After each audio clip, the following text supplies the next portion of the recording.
लिया गया है। एम्बुलेंस की टीम मौके पर है। जो एसेंशियल सर्विसेज होती हैं वो इस तरह की कॉल के बाद तुरंत रिएक्ट करती हैं, जिसमें फायर ब्रिगेड, एम्बुलेंस और मेडिकल टीम्स होती हैं, ये सबसे पहले मौके पर पहुंचती हैं और घायलों को ले जाया गया है। Delhi police most competent police है अक्रॉस इंडिया, होम मिनिस्ट्री को रिपोर्ट करती है। बावजूद इसके अगर एनआईए की टीम वहां पर पहुंचाई गई है, रवाना की गई है, that means there must be some other angle. बिल्कुल, देखिए राजधानी दिल्ली का मामला है। लाल किला एक सेंसिटिव इलाका है, सबसे ज्यादा भीड़ होती है, शाम का समय है और ऐसे में वहां पे ब्लास्ट होता है और अगर इस तरह की खबरें आ रही हैं तो एनआईए ऐसे मौके पर जरूर पहुंचती है। हालांकि ये जांच का विषय हो जाता है बाद में। अगर कोई बड़ा ब्लास्ट होता है जिसमें केमिकल या फिर अन्य किसी तरीके के ब्लास्ट का इस्तेमाल किया गया हो, किसी अन्य पदार्थ का ब्लास्ट का इस्तेमाल किया हो और उसको लगता हो कि आतंकी हमला हो सकता है, तो ये जांच एनआईए अपने हाथ में ले लेती है। जब पार्लियामेंट में ये एक्ट पारित हुआ था उसके बाद ये क्लियर हो गया था कि अगर कोई भी आतंकी हमला होगा तो उसकी जांच सीधे एनआईए करेगी।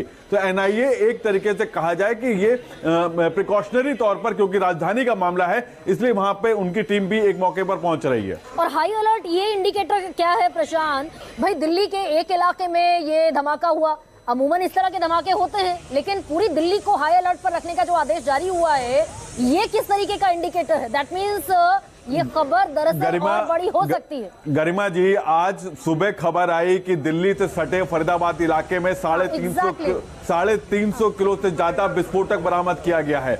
वहां पे 156 मिलती है, वहां पे मैगजीन्स मिलती है, वहां पे पिस्टल मिलती है और 7 लोगों को गिरफ्तार किया गया। जेएनके पुलिस कहती है कि उसने 2900 किलो विस्फोटक बरामद किया है। हरियाणा पुलिस उसको 360 किलो बताती है।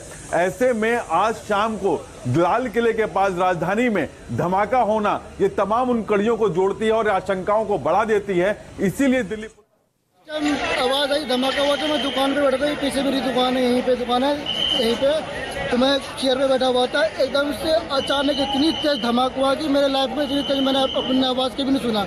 धमाके के दहल पे मैं 3 बार गिरा हूँ, उठाऊँ फिर गिरा हूँ, उठा से धरती फटने वाला है, इतनी तेज धमाका हुई है। ठीक है, तो मैं दुकान छोड़ करके एकदम से भागा। मेरे साथ भी बहुत सारी पब्लिक भागी, एक पे एक पब्लिक गिर रही थी। उस टाइम ऐसा लग रहा था कि हम कुछ पल में दूसरा धमाका हुआ था, हम मरने वाले हैं। ऐसा लग रहा कि हम बचने का चांस, ऐसा लग रहा कि मौत को मुंह से देख रहे हैं, इस तरह से नजारा था। तो मैं भाग करके साइकिल मार्केट में गया, वहाँ जा करके मैं एक कोल्ड ड्रिंक लिया। 2 बंदे को ने मेरे पे अच्छे से काबू किया, मेरे को समझाया कि हो जाता तो फिर मेरे को रिलैक्स मिला। फिर मैं दोबारा आया दुकान पे चाबी ले करके, ये चाबी दुकान की, मैं चाबी दुकान बंद करके फिर आप घर जाओ।